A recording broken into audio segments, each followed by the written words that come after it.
magandang hapon po sa lahat mga bossing, mga idolo. Muli tayo nagbabalik. This is Ray TV Vlog from Green Country Game Farm po mga bossing. So sa mga nagre-request po mga bossing, tungkol doon sa nakarang vlog natin na hindi natin napakita yung ating tawag natin dito, yung ating Boston Roundhead na mga broodstag na available dito sa loob ng Green Country Game Farm. So pasensya na po mga bossing at dahil na delayed po tayo gawa nung nagkaroon tayo ng bagyo. So 3 days na ulan dito, grabe yung hangin. So madami din tayong ginawa. Inayos natin yung mga bako dito sa loob ng farm dahil grabe yung hangin. So ngayon mga bossing, tumila na, panahon na para ipakita ko po sa inyo yung mga broodstag natin na available nandito sa loob ng Green Country Game Farm. So tara po mga bossing.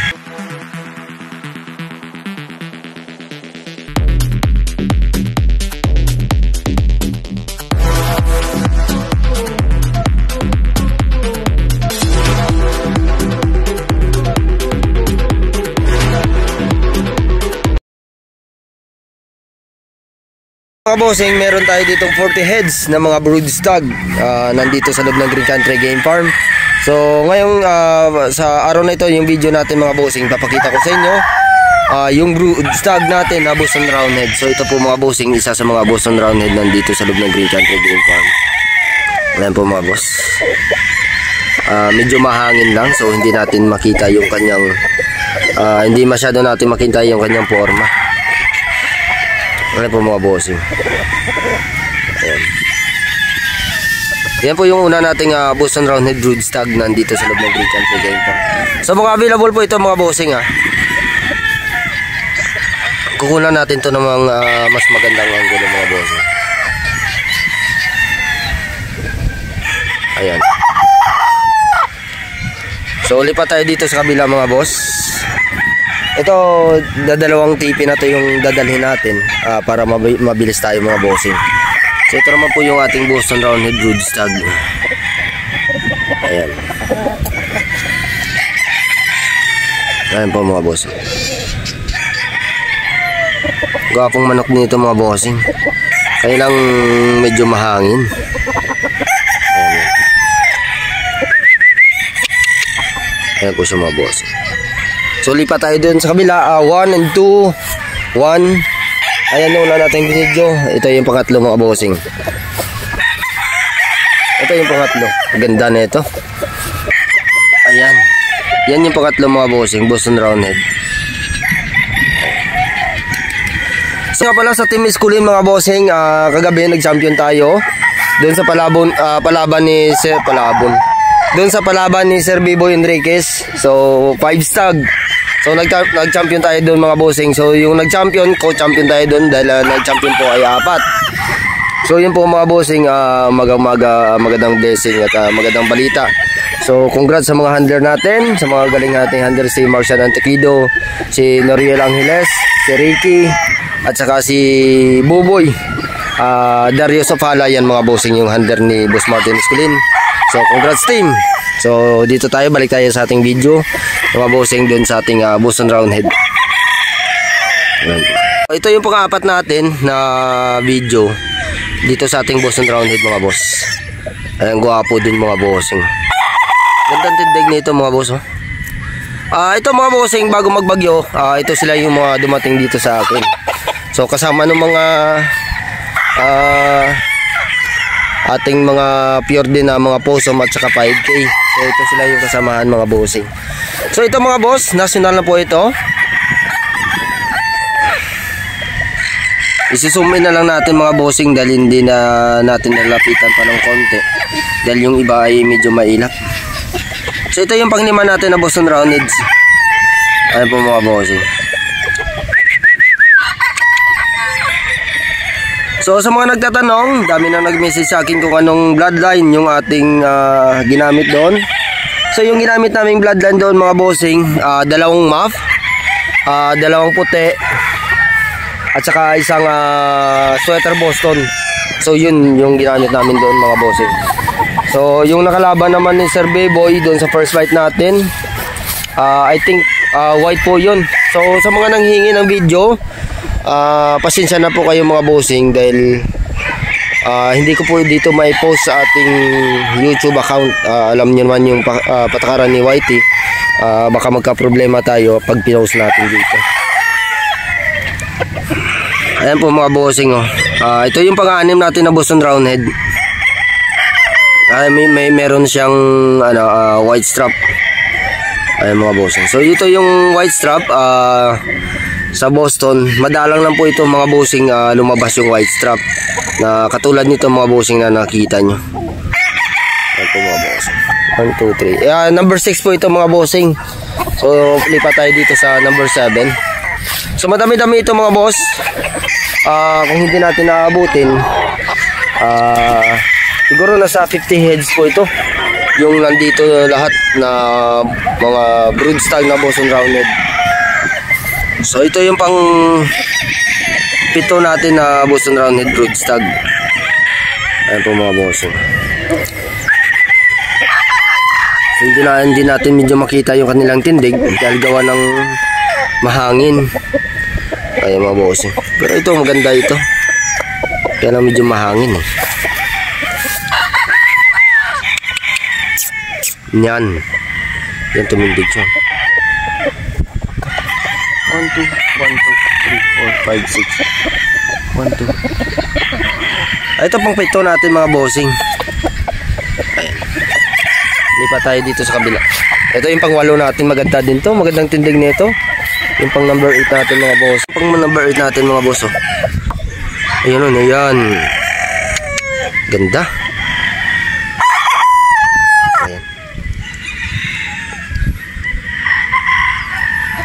So yung mga paulit mga bossing, meron din ako ditong bagong dating ng mga sweater Boston, Possum at saka 5K. So yung mga paulit naman mga bossing, doon ko i-upload sa isa kong account na Ray TV. Yung main account natin mga bossing, doon ako mag-update ng mga pulit. So dito yung mga broadsag yung ipapakita natin dito mga bossing. Ito pang number 9 na Boston Roundhead. Ay mga boss, pang number 9.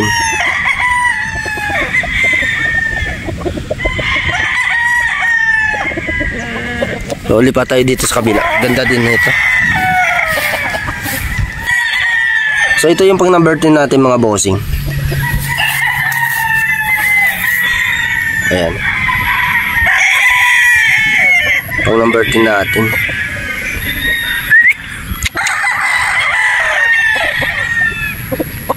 Pang number 10 ito na broodstag mga boss. So sabik yung ating mga alagang manok. Sabik sila sa init. So ngayon lang ulit nagka dito yung araw. Gawa ng 3 days. At puro ulan. So yung mga manok natin, yung iba na-stress. So hindi talaga natin yung maiiwasan.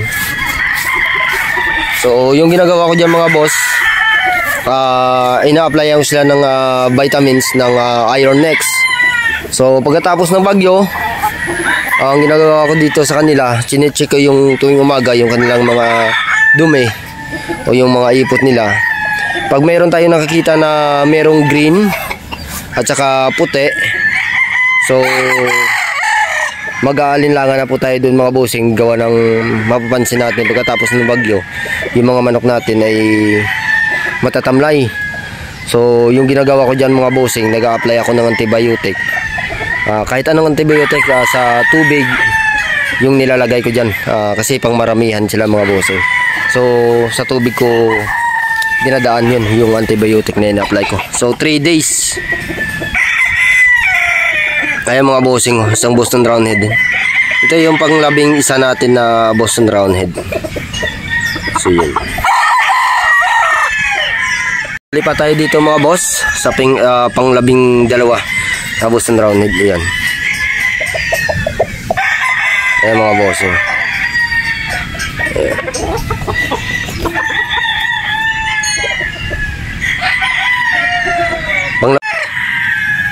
Ayan po siya mga boss.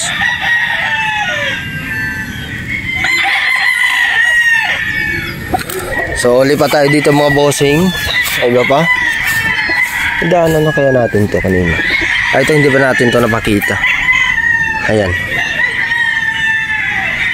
Panglabang nga 6 na siguro ito mga bossing na Boston na pinakita natin. Ayan po mga bossing. Ito naman po mga bossing, balik tayo dito sa ating Boston Roundhead. So madami pa dito mga Boston Roundhead mga bossing. So isa-isay natin ito.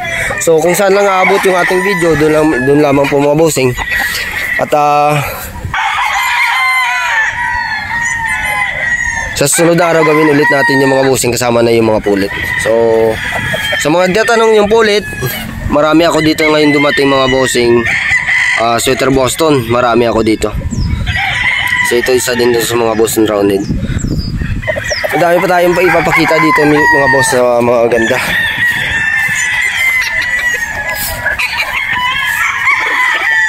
Ito maganda din to. Ayan o, ganda din o. Ayan. So meron akong straight comb dito mga boss. Papakita ko din yung straight comb natin. Ito maganda din to. Ayan.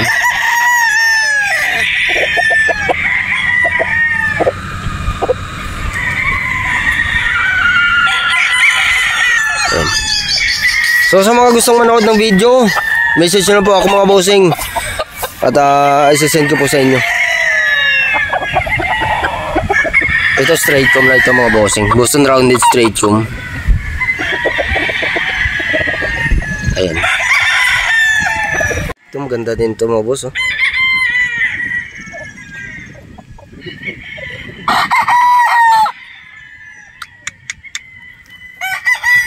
So lipat tayo dito mga bossing. Madami pa tayong pagpipilian dito.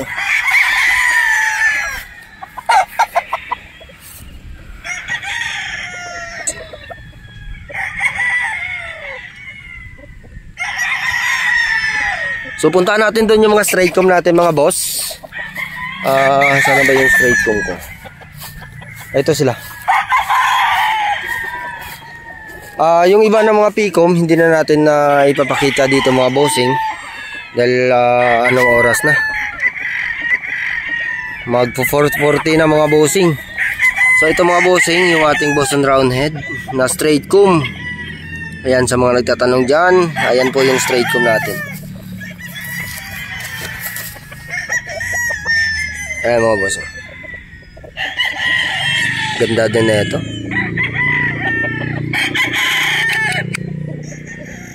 Ito maganda din to. Oh.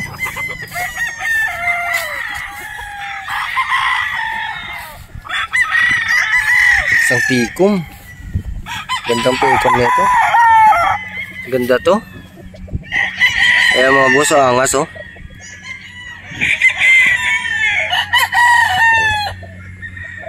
Ganda niyan.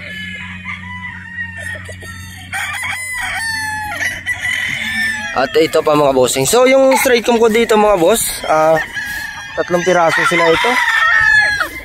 Isa yung kanina. At tapos ito yung pangalawa na straight comb. Ito maganda din ito mga boss. Boston Roundhead straight comb po yan mga bossing. At saka ito yung last natin na ipapakita sa inyo mga boss. Ito maganda to. Straight comb din. Ayan. Ito. Ayan maganda to mga bossing oh. Ganda na ito. So ayan, hanggang dito lang po yung ating video mga bossing. At magpapakain pa tayo ng mga alaga natin mga manok. So yun lamang po mga boss. Yun yung ating mga Boston Roundhead broodstag nandito sa loob ng Green Country Game Farm. So sa mga gustong manood ng laban natin kagabi doon sa Firebird Game Farm, yung palaban nila ni Boss Bebo Enriquez, message nyo lang po ako mga bossing sa aking Facebook account at isisend ko po sa inyo mga bossing. So yun lamang po mga boss at magandang hapon po sa inyong lahat.